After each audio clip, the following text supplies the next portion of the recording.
Bismillahirrahmanirrahim. Assalamualaikum warahmatullahi wabarakatuh.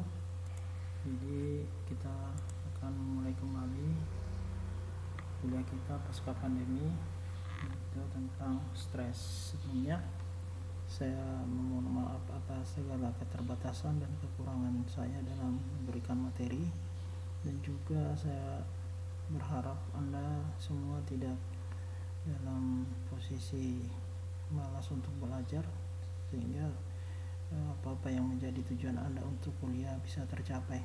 Berikutnya saya sebelum lanjut, karena ini masih suasana lebaran, mohon maaf lahir dan batin kepada semua para peserta geologi struktur. Mungkin dalam setiap ucapan dan tindakan ada salah kata, maka mohon dimaafkan. Taqabbal minna wa minkum, untuk kita senantiasa dalam perlindungan Allah Subhanahu wa taala, Tuhan Yang Maha Esa. Baik, jadi untuk slide pertama kita akan mempelajari minggu ini yang tentang stres. Jadi sebagai seorang geologis, I don't believe in stress. Jadi tidak boleh kita stres meskipun kita mempelajari stres. Baik, nah ini adalah salah satu bentuk mikrostruktur yang ada pada batuan. Lokasinya itu di Batugong, Kendari. Nah, jadi struktur ini dipengaruhi oleh yang namanya proses diferensiasi magma. Nah, di petrologi sendiri Anda sudah mempelajari yang namanya proses diferensiasi magma. Dan tolong diulang kembali materinya. Berikutnya ada istilah extension atau shortening. Jadi kalau extension itu adalah proses dari suatu stres yang divergen. Jadi rezim atau fase di mana dia divergen. Divergen itu dia batuannya saling tertarik ya, atau terpisah, atau dia mungkin ini apa terjadi dalam proses shortening. Jadi Anda fokus lihat perlapisan batuan atau lapisan batuan yang ada di gambar ini ya. Nah, ini ada sebenarnya batuannya di ruangan saya, tapi karena ini masih pandemi, saya kira Anda bisa melihat gambarnya saja. Nah, ini Anda tentukan apakah ini fase extension atau shortening. Nah, apa sih itu diferensiasi magma? Maka kita akan coba mengulang petrologinya. Jadi magma adalah larutan silikat pijar terdiri dari berbagai macam unsur oksida utama. Jadi dalam magma itu ada istilah major element atau unsur oksida utama, unsur jejak atau trace element, dan unsur tanah jarang atau red earth elements. Nah, komposisi magma sendiri ada 3. Jadi ada magma basaltik ya, SiO2. Jadi kandungan SiO2 nya antara 45 sampai 55% berat. Jadi dia tinggi ini ya. Jadi ini logam-logam berat Fe, Mg, Ca, K, dan kalsium dan natrium.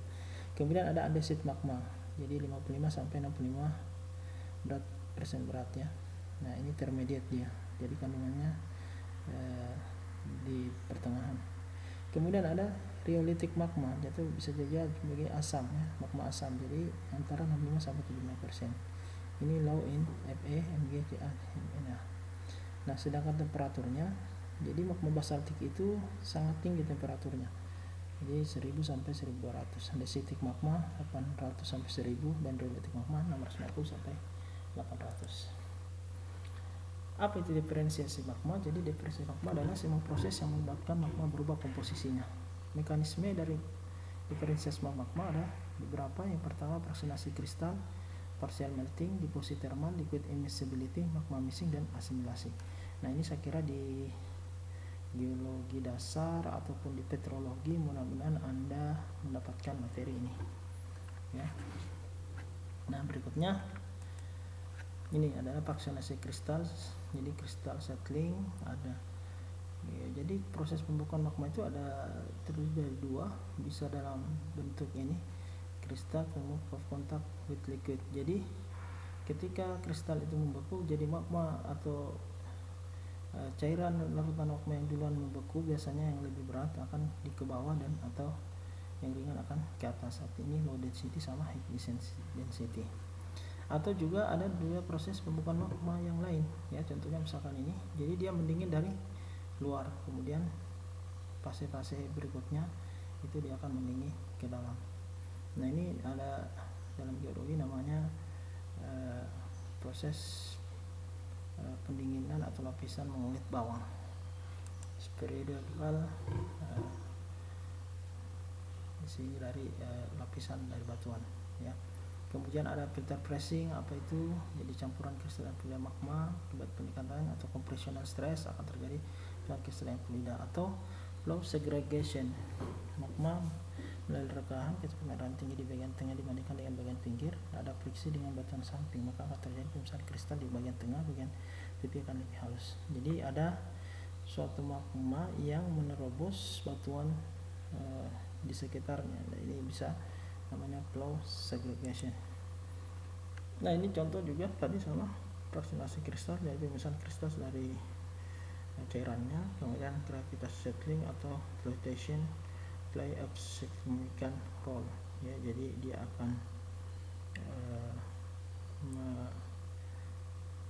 mengambang, dan juga dia bisa jadi dia akan tenggelam atau mengalami gravitasi settling.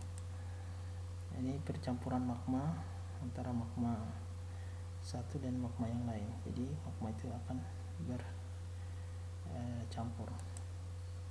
Ini asimilasi, jadi ada magma yang embedded cracks, jadi dia akan menerobos dari crack-crack dari batuannya. Jadi ini biasanya kalau ditambang mostly sangat berguna untuk Anda melihat yang namanya kristalisasi ya. Magma bricks of rock most slowly melt but a few disappear. Jadi kebanyakannya magma itu akan merusak batuan dan secara lambat akan mencairkan atau akan mencair, tetapi sangat sedikit akan terendapkan ya. Jadi seperti itu, jadi proses dari asimilasi magma. Baik, ini saya kira reaksi Bowen. Nah, penting dalam proses diferensial magma sebenarnya adalah bagaimana tentang Derek Bowen sendiri ya. Derek Bowen, jadi seri continuous dan discontinuous. Saya kira di geologi dasar saya kira akan Anda mengulang kembali apa itu seri discontinuous. Nah, continuous sendiri seri paleoclast, jadi dari awal sampai akhir paleoclast senantiasa hadir ya, sejalan dengan penurunan temperatur Ca seperti olena, tidak ada perubahan struktur. Nah, discontinuous sendiri itu akan perubahan dari olivine sampai biotit, terjadi perubahan struktur kristal mineral yang berbeda ya. Jadi kalau ditanya discontinuous berarti dia magma yang membeku sebagian, jadi pada suhu tertentu magma akan terbentuk dengan jenis mineral-mineral yang berbeda, beda kalau jenis kontinu. Nah, kemudian ada bentuk batuan beku. Batuan beku itu ada namanya intrusi, jadi membeku di bawah permukaan bumi atau menerobos batuan lainnya. Ukuran butirannya dari kasar sampai halus, biasanya disebut panerik. Kemudian ada ekstrusi, membeku di permukaan mengalir secara atau dia efusif ya. Ini biasanya di gunung api ya, melalui letusan ataupun fragmentar ukuran butiran. Jadi contoh dari gunung api biasanya skoria dan pumice ya, Anda bisa lihat contoh dari mineralnya atau batuannya, jadi sangat halus dan bilas amor. Nah, dia cirinya dari ekstrusif itu tekstur batuannya avanitik ya. Saya kira Anda bisa ulang kembali di materi kuliah yang lain. Kemudian ada ini untuk proses dalam batuan sedimen namanya diagenesis. Diagenesis banyak sekali bagian-bagiannya, ada kompaksi, disolusi, autogenesis, replenishment, rekristalisasi, sementasi, bioturbasi ya. Jadi diagenesis itu temperatur maksimumnya 200 derajat Celcius, kedalaman 5 sampai 10 km tergantung dari gradien geotermalnya. Pada umumnya di kerak bumi antara 10 sampai 30 derajat Celcius per kilometer. Jadi ini diagenesis, akhirnya nanti Anda baca. Ini juga sama proses diagenesis apa itu. Kemudian kompaksi, proses yang menyebabkan berkurangnya volume sedimen akibat tertekannya butiran satu dengan yang lainnya. Jadi kalau Anda dikompaksi atau ada sesuatu yang dikompaksi, maka sebenarnya itu dia akan mengurangi yang namanya fluid ya. fluid dari batuan. Jadi kalau batuannya itu semakin getas, semakin kering sebarangnya, itu semakin berkurang tingkat air yang ada dalam batuan tersebut akibat pressure atau juga tekanan. Nah, berat sedimen yang di atasnya mengakibatkan adanya reorganisasi atau pola tatanan butiran dan keluarnya butiran. Jadi ketika batuan mengalami kompaksi, sebenarnya porositasnya akan berkurang. Nah, ini juga nanti Anda baca ada itu disolusi, pelarutan, process solution, sementasi seperti apa, atau ini process solution. Nah, bisa jadi karena batuan saling menekan, maka di antara pertemuan batuan itu bisa jadi terjadi pelarutan ya. Kebanyakan ini di fase batuan gamping ya. Jadi biasanya batuan gamping seperti ini. Apalagi kalau di daerah Sulawesi, di daerah-daerah kepulauan misalkan di Raha, Buton dan seterusnya, bisa Anda melihat di sana batuan gamping bahkan sampai menjadi marmer. Genesis, pembentukan mineral baru selama diagenesis ya, atau replacement, pergantian mineral terdahulu secara in situ ya. Nah, ini stellolite akibat pressure dissolution. Nah, stellolite itu sama kalau Anda melihat urat-urat ya, tapi dia bukan urat sebenarnya, dia akibat pressure. Jadi antara batuan tadi saling mengunci, saling menekan, maka di antara-antaranya itu akan mengalami yang namanya stellolite ya. Stellolite. Jadi ini diakibatkan oleh process dissolution, pelarutan ya. Jadi akibat tekanan maka akan terjadi pelarutan. Biasanya di batuan gamping. Ada namanya bioturbasi, aktivitas biologi pendekat permukaan sedimen yang tercampur ya. Ini artinya dipengaruhi oleh organisme yang ada di sekitar batuan. Kemudian ada eodiagenesis, telodiagenesis, mesodiagenesis. Saya kira Anda tengok pelajari apa ini. Jadi mineral portion of the total secondary portion, mineral portion of total secondary porosity ya. Jadi predominan, jadi pertengahan porsi dari total secondary porosity. Baik, kita mengulang kembali. Secara umum ada 3 jenis geologi struktur. Yang pertama bidang kontak, ada struktur primer dan struktur sekunder ya. Kemudian di dalam geologi struktur kita mengenal istilah skalar, vektor dan tensor. Nah, skalar biasanya massa, volume, density, temperatur. Velocity biasanya kecepatan, perubahan gaya, percepatan, kutub dengan bidang dan asimut. Sedangkan kalau tensor bagiannya adalah stres ya. Stres ini dikaitkan dengan dalam fisika sebagai tekanan, atau strain hasil perubahan diakibatkan oleh stres. Kemudian thermal conductivity, magnetic susceptibility, dan yang terakhir adalah permeability. Nah, harapan saya istilah-istilah seperti ini Anda harus mencari di internet, mencari di Google dan lain sebagainya, sehingga menambah kosakata Anda di dalam sebuah istilah.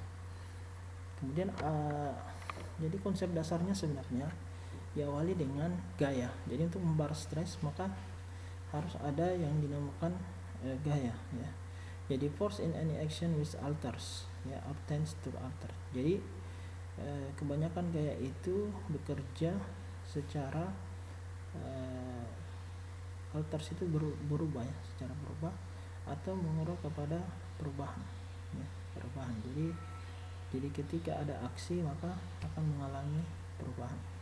Hukum Newton 2 dalam gerak pada F sama dengan M kali A, unit force kilometer kecepatan kilogram meter per sekon kuadrat, atau percepatan di kedua Newton, satuan Newton, atau bukuin juga bisa satuan Dyne atau gram sentimeter 42, CGS dan MKS. Nanti Anda belajar kembali. Nah, tipe dari gaya yang ada di bumi ini sebenarnya ada 2. Pertama body force, itu yang digambarkan sebagai gravitational force ya, gravitational force. Jadi gaya gravitasi. Jadi bumi kita ini pada dasarnya memiliki gaya gravitasi ya, sangat besar, apalagi gravitasi bumi. Jadi kemungkinan suatu benda itu akan senantiasa ke bawah, itu yang namanya gravitational force. Kemudian ada juga contact force. Jadi ketika suatu benda atau suatu materi bersentuhan maka ada namanya contact force. Nah, ini biasanya pembebanan atau loading ya. Oke. Ini adalah kesetimbangan gaya. Jadi kalau kita lihat gambar A, B, C, dan D, ada beberapa istilah dalam gaya. Yang pertama balance, ya. Balance itu berarti seimbang. Torka berarti jumlah gaya. Static equilibrium, jadi bendanya cenderung diam, ya. Jadi ada posisi diam dan posisi balance, itu beda ya. Istilah-istilah itu beda. Kemudian ada dynamic equilibrium, jadi ini ada kesetimbangan dalam hal bergerak. Jadi benda bergerak itu sebenarnya diimbangi oleh gaya-gaya yang ada di sekitarnya. Baik. Nah, apa itu stres? Jadi stres didefinisikan sebagai gaya per satuan unit area. Kalau Anda belajar fisika, sebenarnya stres itu adalah tekanan, ya. Jadi semakin Anda tertekan, sebenarnya semakin Anda stres itu, ya. Jadi A adalah luas permukaan, stres unit biasanya disatuankan sebagai psi atau newton atau pascal, bisa juga dalam bentuk bar, ya. Saya lihat gambar ilustrasi yang ada. Nah, stres sendiri ada 3, tensional stress, compressional stress, dan shear stress. Ya, ini saya sudah mungkin di beberapa kelas yang dalam mata kuliah. Jadi tensional sebenarnya gaya. Nah, jadi kalau didefinisikan sebenarnya semua stres itu menekan, ya. Jadi yang ini sebenarnya tekanannya tegak lurus di sini, itu yang dinamakan tekanan tadi, loading, pembebanan. Jadi benda itu bisa terbebani kemudian mengalami tensional, ya. Jadi kebanyakan bawah permukaan bumi itu mengalami yang namanya tensional stress. Kemudian ada kompresional. Nah, biasanya ini pakai force, ya. Jadi kalau terjadi gempa bumi sebenarnya itu ada kompresional stress sehingga menyebabkan terjadinya gaya. Atau ada shear stress. Shear stress itu dilihat bentuknya, maka dia saling bekerja di samping sebuah benda. Jadi dia berlawanan arah, jadi satu menarik ke kiri, ya, satu mendorong ke kanan. Menarik dan mendorong, ya, sama saja istilahnya. Jadi ingat kembali, jadi tensional stress, compressional stress, dan shear stress. Nah, dalam tipe stress sebenarnya ada istilah lagi yang namanya normal stress. Jadi stres secara normal bisa jadi atau istilah normal stress itu maksudnya ada yang bersifat kompresif. Kompresif di sini bahwa dilihat panel yang hijau ini dia saling menekan. Kemudian ada tensile. Tensile itu dia saling memisah arah tekanan atau pola force-nya. Nah, tipe of stress, ya, jadi ini ada shear stress dan normal stress. Nah, tipe yang kedua namanya shear stress. Shear stress itu yang positif, berarti panah yang di atas mengarah ke kanan, ya. Ini nanti ada namanya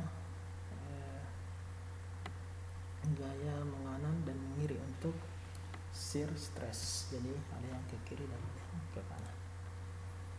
Kemudian ada tensor stress, ya.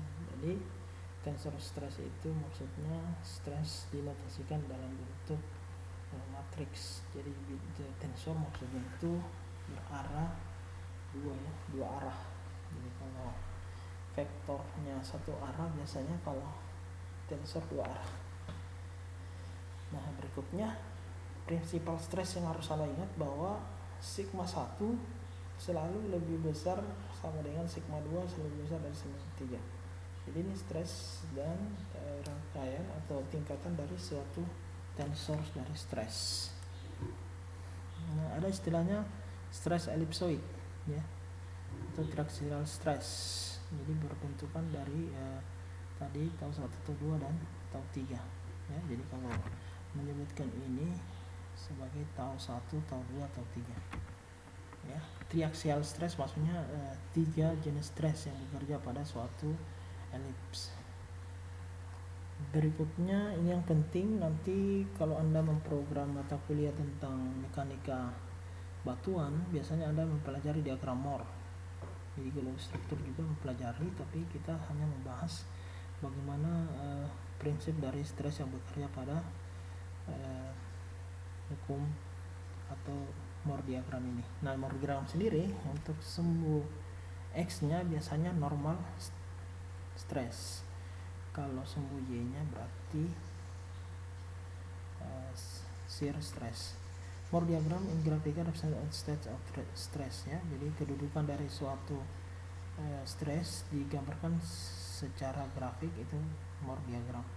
Main stress is hydrostatic component which tend to produce dilatasi ya. Jadi proses dari komponen hidrostatis. Jadi hidrostatis adalah tekanan yang disebabkan oleh ini perubahan di bawah permukaan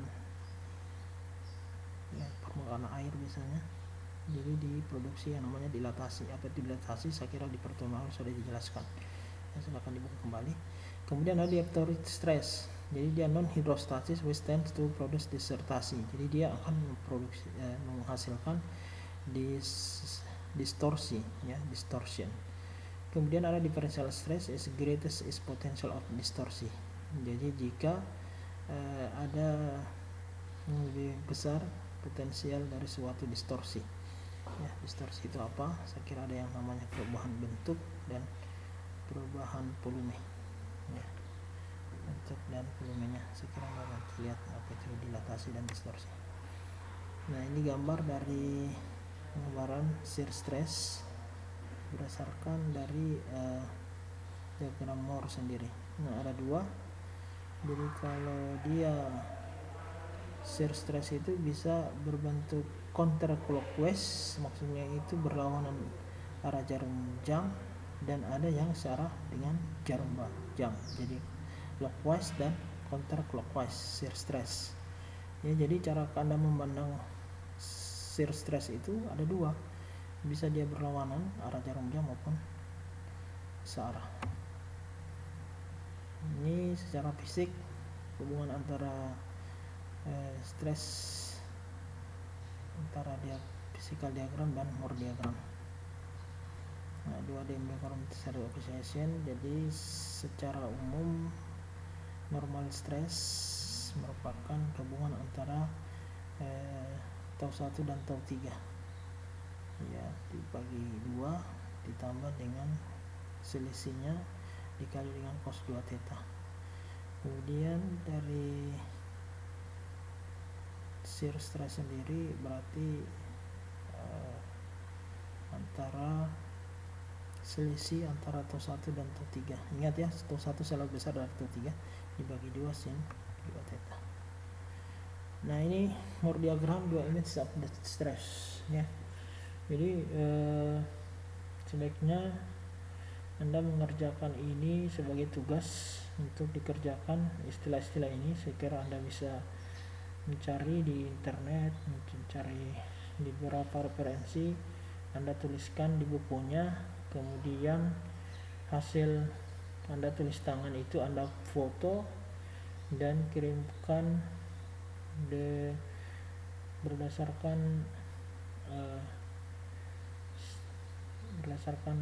email masing-masing, di email temannya atau di email sekretaris kelas, sehingga sekretaris kelas bisa mengirimkan ke saya dalam bentuk folder ya. Ini tugasnya, bahwa Anda coba mencari istilah-istilah hydrostatic stress, axial compression, axial tension, axial and confined compression, axial extension or extensional stress, dan triaxial stress. Saya kira Anda nanti akan cari sebagai tugasnya di rumah. Ada juga, jadi ini masih rangkaian ya, rangkaian dari slide sebelumnya. Jadi ada shear stress, diaptoric stress, differential stress, dan effective stress. Jadi nanti Anda coba mencari istilah-istilah ini. Baik, ini sama juga tadi stress ellipsoid, diulangi kembali dari stress axis mutually perpendicular. Maksudnya dari tau 1, tau 2, tau 3 ini sebenarnya mereka saling tegak lurus. Stress as zero in direction of the principal stress. Jadi shear stress itu akan bernilai 0 ketika arahnya searah dengan principal stress, maksudnya searah dengan tau 1, tau 2 dan tau 3. Ini rumusnya saya kira tadi sampaikan di awal. Nah, kalau Anda lihat perbedaan antara stres sama strain sebenarnya tidak ada ya. Jadi kalau di sini S1-nya strain 1, di sini stres atau stres 1 ya. Jadi sama saja antara stres dan strain. Yang membedakan adalah sumbu istilah penamaan dari tiap sumbunya. Tetap juga bahwa strain yang pertama ini lebih besar dari S1, lebih besar S2 dan lebih besar dari S3. Limitation of concept stress in structural ecology. Jadi ada keterbatasan konsep stres dalam geologi struktur. Yang pertama, no quantitative relationship. Jadi tidak ada hubungan yang kuantitatif between stress and permanent strain. Jadi tidak ada hubungan yang bisa terhitung secara pasti antara hubungan stres dan strain permanennya. Value stress determination contain error. Jadi stres purba didekati atau diperkirakan mengandung kesalahan. No implication equation relating stress to strain rate that cause the deformation. Jadi tidak ada rumus yang berkaitan dengan stres ke strain rata-rata dikarenakan suatu deformasi. Maksudnya begini, ketika terjadi deformasi maka stres itu sebenarnya tidak bisa dirumuskan untuk mencari strain rata-ratanya ya. Jadi bisa jadi satu stres itu memiliki efek strain yang berbeda ya, atau lebih banyak jumlah antara strain daripada strainnya. Lebih banyak jumlah antara strainnya daripada jumlah stresnya. Oke, jadi ini suatu summary, kesimpulan dari suatu stres. Yang pertama, body force work from distance and depend on amount of material affected. Ya, saya kira Anda coba mengartikan satu-satu apa yang menjadi kesimpulan dari materi tentang stres. Saya nggak bisa bacakan Anda semua dari bahasa Inggris ini, supaya Anda dari mulai sekarang sudah mulai belajar untuk bagaimana menambah literasi Anda tentang berbahasa Inggris yang baik dan benar ya. Jadi tugasnya saya kira ini sudah dicatat mungkin sebelumnya, atau kalau yang belum silakan dicatat. Baik, kita masuk rheologi stress dan strain evaluation experiment rock deformation rheology stroke. Jadi ini sebenarnya alat untuk menguji ketahanan suatu batuan, merupakan sistem dari triaxial deformation approach ya. Ini alatnya. Nah, triaxial stress itu ini ya. Jadi ketika ada rock atau batuan dalam bentuk core, biasanya diuji, diberikan tekanan sejauh mana retakannya terjadinya. Jadi anak-anak geoteknik itu biasanya mempelajari retakan dari suatu batuan. Nah, ini ya, jadi ketika batuan belum mengalami deformasi maka belum terlihat ada struktur. Nah, ketika terjadi kompresi ada dua, dia bisa fracture ya, dia terjadi crack atau terjadi retakan, ataupun dia menjadi retakannya itu flow, dia strainnya itu mengalir, sehingga kita lihat ya posisinya seolah-olah, apalagi yang ini seolah-olah tidak ada retakan yang berarti yang kita lihat, karena dia flow atau mengalir mengikuti tekanan ketika diberi tekanan atau kompresi. Rheologi batuan digambarkan sebagai fungsi dari hubungan antara kecepatan tegasan dan regangan. Jadi rheologi batuan itu sifat batuan yang ketika ada stres ya, dan bagaimana responnya terhadap stres. Stres dan strain diagram. Nah, ini ya. Jadi kalau kita lihat yang ini, gambar yang pertama, maka dia sifatnya brittle. Brittle itu getas ya, getas. Jadi ketika diberi tekanan maka ada timbul crack, retakan. Sedangkan kalau dia bersifat plastis, maka ketika ditekan dia cenderung mengikuti arah stresnya sehingga tidak terjadi retakan ya.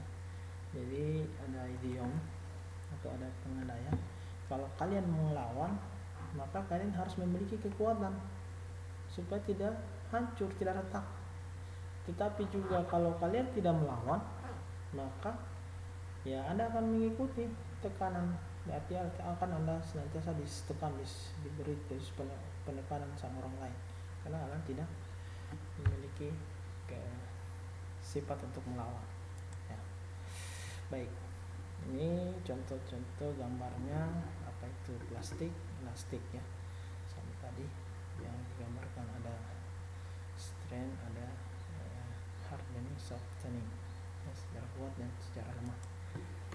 Ini Ohm law, saya kira Anda pernah belajar di fisika bahwa Ohm law itu adalah ketika suatu pegas ditarik oleh suatu gaya, maka ada yang namanya modulus elastisitas ya. Jadi ada komponen elastisitas, inilah yang menyebabkan atau yang menyebabkan semua batuan itu berbeda-beda komponen dari modulus Youngnya, viscosity dan strain rate ya. Newtonian dalam hukum Newton ini sebagai dideskripsikan sebagai komponen gaya. Ini gambar-gambarnya, saya kira Anda tinggal lihat dan baca.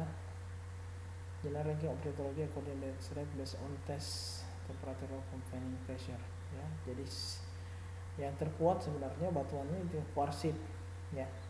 Nah, ini harusnya Anda familiar kuarsit itu sebagian atau mineral utamanya adalah kuarsa, tapi dia mengalami yang namanya metamorfisme sehingga menjadi kuarsit. Kemudian ada granit, kuarsa, sandstone, basalt, limestone, kalsit, sampai seterusnya yang lemah. Jadi dari atas sampai yang ke bawah ini menunjukkan tingkat kelemahan dari suatu batuan ya. Jadi kalau kita lihat itu ada garamnya, hidrat, seterusnya. Baik, sekian pertemuan hari ini atau minggu ini pertemuan setelah pasca pandemi. Sekian dulu hari ini. Mohon sewu. Terima kasih banyak. Assalamualaikum warahmatullahi wabarakatuh.